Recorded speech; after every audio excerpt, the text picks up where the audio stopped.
শুরু করছি বঙ্গ ভোট রঙ্গ 2024, প্লুরালস নিউজস্কোপ এবং ক্লাইমেট চ্যানেল কানাডার যৌথ প্রচেষ্টা। বারে বারে যেটা বলছি যে নির্বাচনী প্রক্রিয়ার মধ্যে আমরা বসে আছি, আমাদের পশ্চিমবঙ্গ ভোট চলছে, কয়েক দফার ভোট বাকি, সব মিলিয়ে আগামী 4 তারিখ আমরা জানতে পারবো এই ভোটের ফলাফল কি হলো। ফলাফল তো কিছু একটা হবে, কোনো একটা দল বা কোনো একটা দল, অনেকগুলি দল মিলে জিতবেন, তারা সরকার তৈরি করবেন, আশা করা যায় 5 বছর থাকবেন।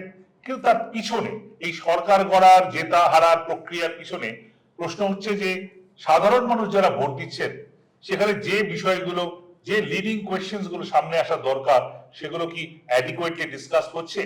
অনেকেই মনে করছেন হচ্ছে না বোধ হয়। আমরা চেষ্টা করছি ওই লিডিং কোয়েশ্চেন্স গুলো প্রত্যেক এপিসোডে একটা করে সামনে আনতে। আজকের এপিসোডের প্রশ্ন হলো পরিযায়ী ভোট। পরিযায়ী ভোট পশ্চিমবঙ্গের নির্বাচনে কতটা গুরুত্বপূর্ণ?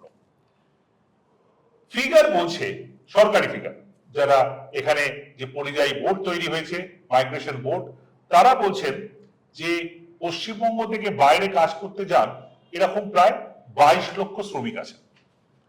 গত বছর বা তার আগের বছর প্রাইম মিনিস্টার মোদী এই কলকাতা শহরে ব্রিগেড প্যারেড গ্রাউন্ডে বসে বলেছিলেন, দাঁড়িয়ে বলেছিলেন 40 লক্ষ। এই ফিগারটা নানান ফিগার ঘুরেফেরা করে।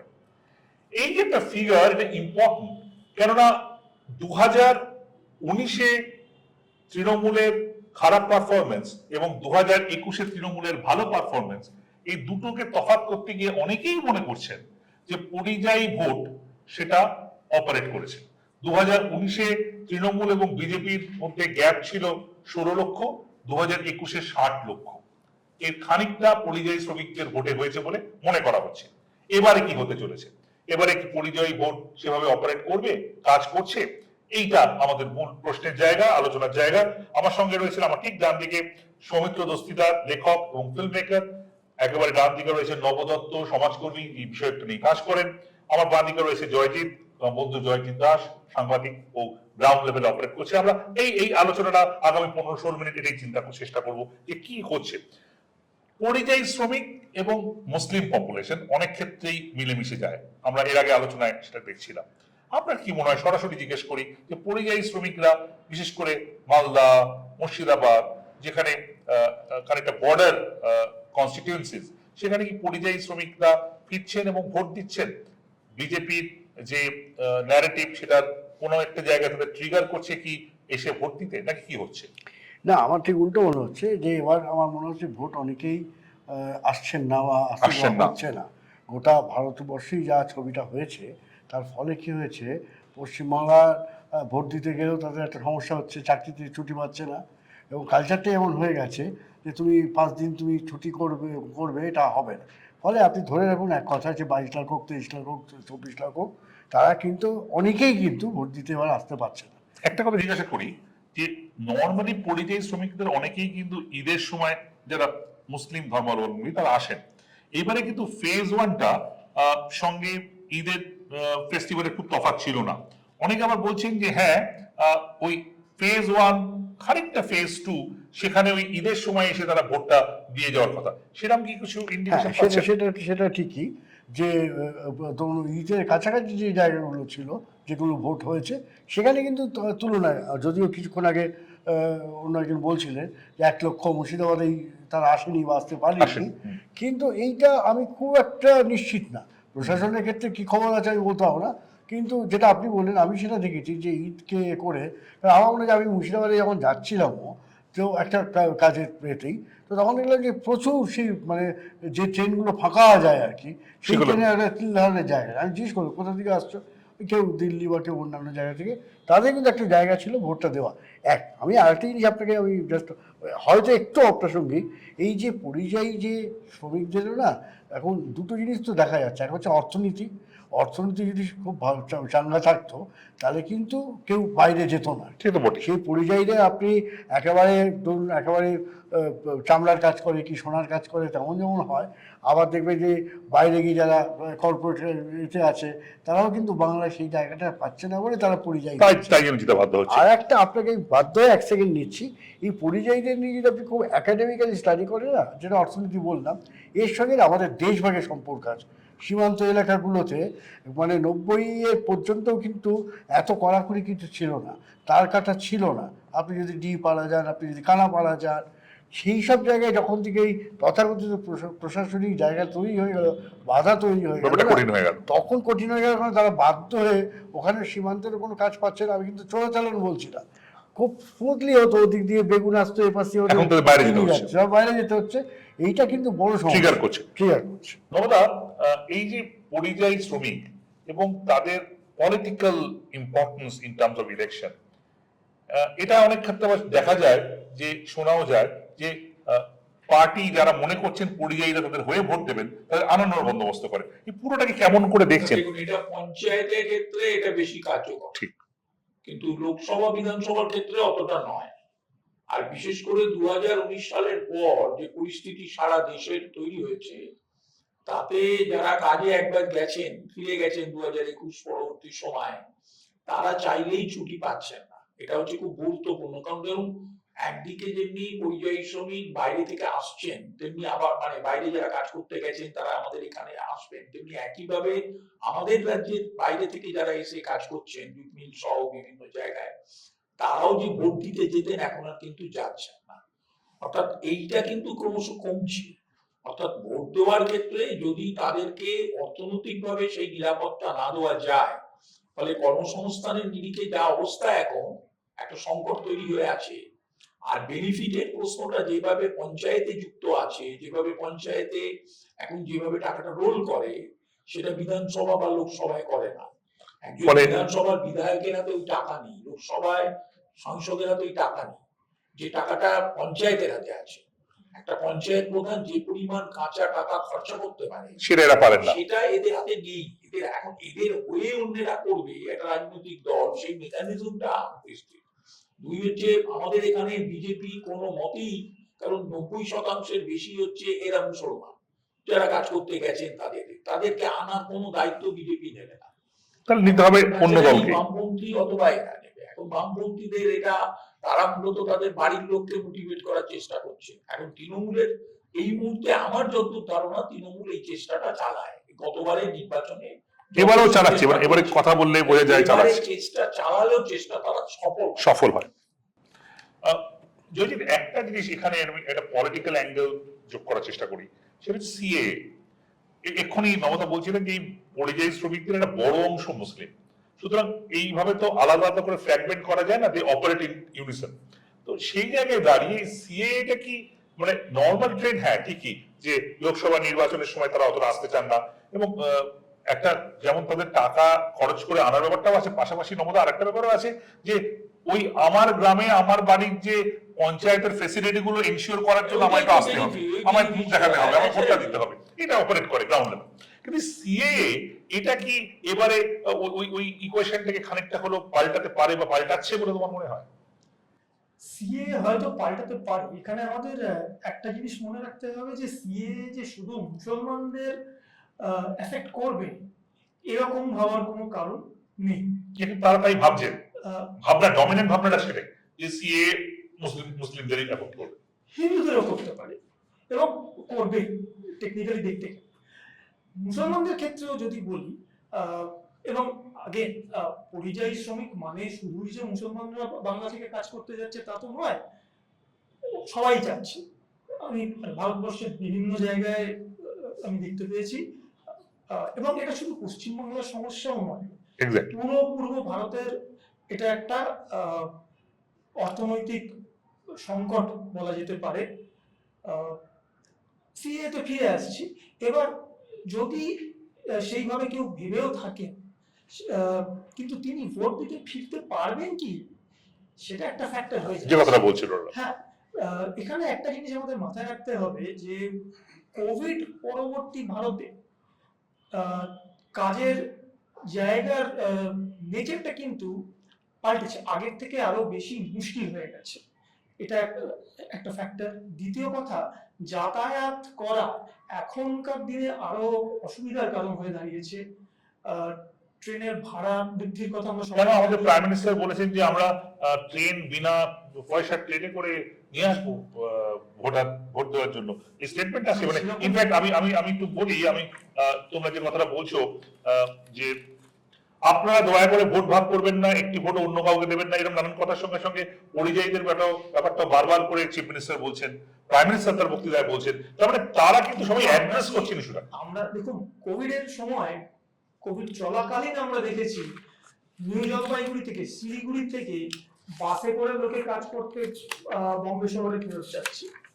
30 ঘন্টা, 34 ঘন্টা, 40 ঘন্টা, 48 ঘন্টা বাসে বসে। আমরা কি একটাও ট্রেন, স্পেশাল ট্রেন চালানো হয়েছে বলে কি আমরা শুনেছি যাতে পরিযায়ী শ্রমিকরা ভোট দেওয়ার জন্য বাড়ি আসতে পারছে? কোভিড এর মধ্যেও আমরা দেখেছি যে প্রত্যেক পরিযায়ী শ্রমিককে নিজের ব্যবস্থা নিজে করতে হয়েছে। মানুষ দিনের পর দিন হাজার হাজার কিলোমিটার হেঁটে বাড়ি তারা ফিরে এসেছে। এখানে আমি একটা জিনিস যোগ করতে চাই, হ্যাঁ, যে এই সমস্যাটা আজকের সমস্যা না, এই সমস্যাটা অনেক বছর ধরে, কয়েক দশক ধরে তৈরি হয়েছে। কোন রাজনৈতিক দলই এই সমস্যাটাকে সমস্যা বলে ভাবে। পরিযায়ী শ্রমিকরা যে একটা কনস্টিটিউয়েন্সি, পলিটিক্যাল কনস্টিটিউয়েন্সি, এই বোধটা আমাদের রাজনৈতিক সিস্টেম থেকে উড়ে গেছে। তারা কোথাকার নাগরিক, এখন তো তার উপরে একটা প্রশ্ন চিহ্ন চলে আসছে। আমি এইখানেই আসি, যেটা বলছি সেটা দিয়ে দ্রুত আসবো দুজনের কাছে। আমি আপনার কাছে প্রথম আসি। সিএ এর সঙ্গে পরের ধাপে যাচ্ছে এনআরসি, এবং এটা কিন্তু আমি যেটা বলছিলাম যে ভোট দেওয়ার জন্য পশ্চিমবঙ্গ থেকে যাওয়া পরিযায়ী শ্রমিকদের রাজ্যে ফেরার আহ্বান করেছেন মুখ্যমন্ত্রী মমতা বন্দ্যোপাধ্যায়। ভোট না দিলে ভোটার তালিকা থেকে নাম কাটা যেতে পারে, ফলে এনআরসি কার্যকর হলে নাগরিকত্ব হারানোর ঝুঁকিও থাকবে, এমনই যুক্তি দিয়েছেন তিনি তার নির্বাচনী প্রচারে। না, যেটা আমার মনে হয় নবদাও বললেন বা ও বলছে, সেটা হচ্ছে যে অর্থনৈতিক জায়গাটা না এত টালমাটাল হয়ে গেছে যে কোভিড পরবর্তীকালে আপনি ডাকলেন, আপনি হাতছানি দিলেন, আপনি বিরাট দায়িত্বের কথা মনে করিয়ে দিলেন, কিন্তু আপনি ছুটি পেলেন না, আপনার চাকরি চলে গেল। আপনি যদি কোভিড পরবর্তী ভারতবর্ষ দেখেন, তখন দেখবেন যে অসংগঠিত শ্রমিকের সংখ্যা কত বেড়ে গেছে। এখানে তো মুশকিল হচ্ছে যে কর্পোরেট জায়গাতেও আপনি কোনো রকম নিরাপত্তা পাবেন না, শ্রমিক অধিকার পাবেন না। সেখান থেকেও যদি আপনাকে ছুটি নিয়ে আসতে হয়, মানে হোয়াইট কলার জবের কথা বলছেন, হোয়াইট কলার জবের ক্ষেত্রে যদি আপনি দেখেন, সেখানেও কিন্তু আপনি ছুটি নিয়ে 3 দিন কি 4 দিনের জন্য আসতে পারছেন না। আপনি যদি আসবেন, কিসে আসবে? আমি ধরি না হোয়াইট কালার লোকেরা প্লেনে করে আসবে, তাহলেও তো আসতে হবে, ভোট দিতে হবে, যেতে হবে। সেইটাও তো আগের চেয়ে দাম অনেক বেড়ে গেছে, ফলে গোটা সিস্টেমটাই পাল্টে গেছে। হ্যাঁ, তো এই সিস্টেমটা সেখানে তাহলে নবদা দাঁড়াচ্ছে কোথায়? প্রায় এই যে একটা বড় সংখ্যার মানুষ, আমি দেখছিলাম যে ভারতবর্ষের যে দুটো রাজ্য যেখান থেকে সবচেয়ে বেশি পরিযায়ী শ্রমিক যায়, বিহার এবং ইউপি, সেখানকার ভোটের হার জাতীয় গড়ের থেকে কম, কোয়াইট ক্লিয়ারলি তারা ভোট দিতে পারছেন না। সেই জায়গায় আমি পশ্চিমবঙ্গের যদি ক্ষেত্রে আসি, আমি এবার একদম 1-2 মিনিট আসে, আমি পলিটিক্যাল ডিভিডেন্ডটা বোঝার চেষ্টা করছি। যে 2019-এ অনেক পরিযায়ী আসতে পারেননি, যে কারণগুলো আমরা বলছি। এইবার 2024-এ দাঁড়িয়ে যদি আবারও সেই জিনিসটা রিপিট হয়, তাহলে কি এটা খানিকটা বিজেপির অ্যাডভান্টেজে অপারেট করবে? 100বার করবে। এ নিয়ে কোনো ভাবনা নেই। পলিটিক্যাল, দেখুন বাংলায় যে ভোটটা হয় সেটা পলিটিক্যাল ভোট, ভারতবর্ষের অন্য জায়গার সঙ্গে তুলনা করে লাভ নেই। বাংলায় ভোট দেওয়াটাকে একটা অধিকার হিসেবে, এটাকে যুদ্ধ, জমির লড়াই, মানে এইভাবে দেখে পুরো ব্যাপারটা। মানে ভোট দিতে যেভাবে উদ্যোগী হয়, যেভাবে আগের দিন থেকে গিয়ে মানুষরা এ করে, এটা কোথাও নেই, ভারতবর্ষের কোথাও এই ছবি নেই। আমি ভারতবর্ষ ঘুরেছি, আমি সাইকেলে করে ভারতবর্ষ ঘুরেছি, ফলে আমি ভারতবর্ষটাকে চিনেছি অনেক ভালোভাবে। ফলে সেখানে দাঁড়িয়ে আমার বক্তব্য, এখানকার মানুষের মধ্যে যে সচেতনতা আছে, যেভাবে তারা চেতনা, যেমন ধরুন এই উদ্দেশ্য প্রণোদিত হবে যেটা করা হতো একসময়, লক্ষণীয় দেখবেন যে নির্বাচনই হতো, সেই নির্বাচনের আগে দেখতেন অবাঙালি অঞ্চলগুলো, অধ্যুষিত অঞ্চলগুলোর যে কারখানাগুলো ছিল সেগুলো সব বন্ধ হয়ে যেত। বেশ কিছুদিন আগে থেকে লক আউট হতো, বেশ কিছুদিন আগে থেকে স্ট্রাইক হতো, একদম নিয়মিত ছিল এবং সরকার থেকে কল দিয়ে দিত 1974 সালে ধর্মঘট করলো, 74 দিনের ধর্মঘট হবে, মানে আগে থেকে নেতারা বলে দিত, এরকম ঘোষণা করে দিত, মানে বাড়ি যাও সব। মানে একটা তো স্লোগান ছিল না আমাদের রাজ্যে, যে মাংকে লিয়ে লাল ঝান্ডা, ভোটকে লিয়ে তেরাঙ্গা। তার ফলে এই সময় যখন এই বাতাবরণে ভোটটা হতো না, তখন একরকম ওরিয়েন্টেশন ছিল। এখন সেই ওরিয়েন্টেশনটা এসছে, যে মাইনরিটির থ্রেটটা, যেটা এর আগের আলোচনায় আমাদের আসছিল বারবার, যেটা সৌমিত্র বলছিলেন, সাবির বলছিলেন, আমার বক্তব্য মাইনরিটি থ্রেটটা কিন্তু বুঝতে হবে। আর সিএ তে হিন্দুরাও থ্রেট ফিল করছে, কিন্তু হিন্দুদের মধ্যে একটা কনফিডেন্স আছে তারা যে সিটিজেনশিপটা পাবে, আর মুসলিমদের মধ্যে সেই confidence টা নেই। আমাদেরকে ওপারে পাঠিয়ে দেবে, বা কোথায় পাঠিয়ে দেবে আমরা জানি না। না, আপনি যদি আমাকে একটা এক সেকেন্ড দেন নবদার কাছে অনুমতি নিয়ে, আমি বলি ধরুন এই যে আসামেই তো সবচেয়ে বেশি মডেল তৈরি করা হচ্ছে এনআরসি ক্যা পরবর্তী। আপনি জানেন যে 19 লক্ষ লোকের নাম বাদ গেছে শেষের দিকে, বা তার আগে তো 40 লক্ষ, সেই 19 লক্ষ লোকের মধ্যে অনেকের নাম উঠেছে এনআরসিতে বা সিটিজেন হিসেবে, তারাও কিন্তু আজকে সরকারি চাকরি পাচ্ছেন না। আপনি যদি খোঁজ নেন, আমি আপনাকে একটার পর একটা নাম বলে দিতে সুতরাং পারি। সেই থ্রেট পারসেপশনটা নানান ভাবে সেভাবে ম্যানিফেস্ট আছে, হচ্ছে। হ্যাঁ। আমি আসবো জয়জিতের কাছে শেষ প্রশ্নে। সেটা হচ্ছে যে ম্যানিফেস্টো, খুব দ্রুত ম্যানিফেস্টো যদি তুমি দেখো, ইন্টারেস্টিংলি ম্যানিফেস্টো কিন্তু মাইগ্রেন্ট ভোটারের বিষয়টা রেফার করেছে। যেমন কংগ্রেসের ম্যানিফেস্টোতে কংগ্রেস বলছে migrant workers will also get ration card and food ration, যেটা তৃণমূল এখানে বলছেন যে আমরা স্বাস্থ্য সাথী দেব, আমরা রেশন কার্ড দেব, এটা বলছেন। বিজেপি মোদিজ গ্যারান্টির মধ্যে বলছে যে migrants will be empowered two avail benefits of various programs. তার মানে মাইগ্রেন্টস যে একটা potent force politically, electorally, that has been recognized. But the challenge is to translate that in terms of vote on ground, isn't it? Challenge কি তারা নিচ্ছেন? মানে সুবিধা দেওয়া, রেশন দেওয়া, আজকের দিনে দাঁড়িয়ে যে কাউকে বিনা পয়সায় খাবার দিতে হচ্ছে, এটাই একটা ভাবার জায়গা। অন্যান্য বেনিফিট দেবো, মানে একজন মাইগ্রেন্ট সেও তো, তিনি তো সিটিজেন, তিনি তো নাগরিক, তার সমস্ত বেনিফিট পাওয়ার এমনিতেই কথা। হ্যাঁ, নতুন করে ব্যাপার নয়। দেওয়ার তো কোনো প্রশ্ন আসছে না।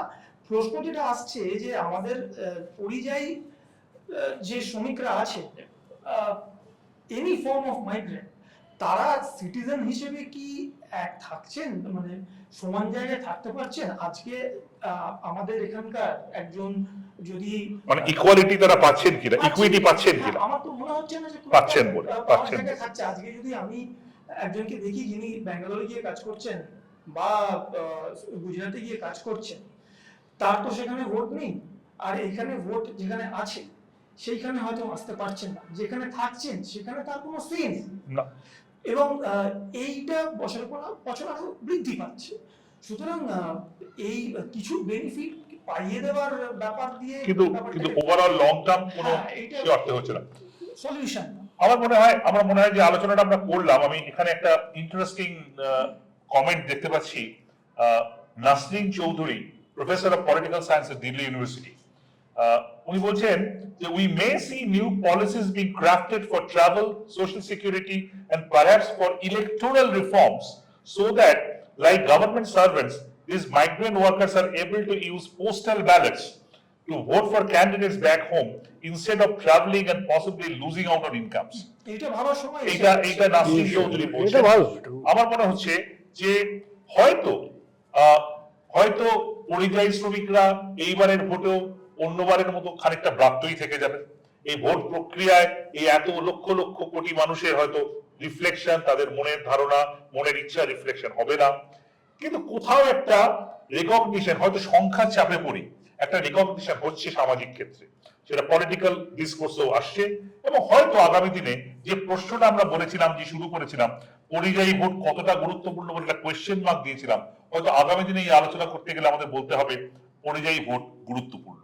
কতটা গুরুত্বপূর্ণ প্রশ্নে মাথা থাকবে না। শেষ করছি, হ্যাঁ, জিনিস অ্যাড করতে চাই যে পরিযায়ী ভোট কতটা গুরুত্বপূর্ণ, তার সাথে সাথে আরেকটা প্রশ্ন যেটা উঠছে সেটা হচ্ছে ভোট পরিযায়ী শ্রমিকের জন্য কতটা গুরুত্বপূর্ণ। সেটা তারা অন্য প্রশ্ন, বৃহত্তর প্রশ্ন। কিন্তু আপাতত পরিযায়ী ভোট কতটা গুরুত্বপূর্ণ, নিশ্চয়ই গুরুত্বপূর্ণ, কিন্তু তারা নানান সমস্যায় পড়ে আসতে পারছেন না, করতে পারছেন না। কিন্তু এই আশা দিয়ে শেষ করছি যে আগামী দিনে পরিযায়ী শ্রমিকরা সত্যি সত্যি ভোটে একটা গুরুত্বপূর্ণ জায়গা নিতে পারবেন। শেষ করছি।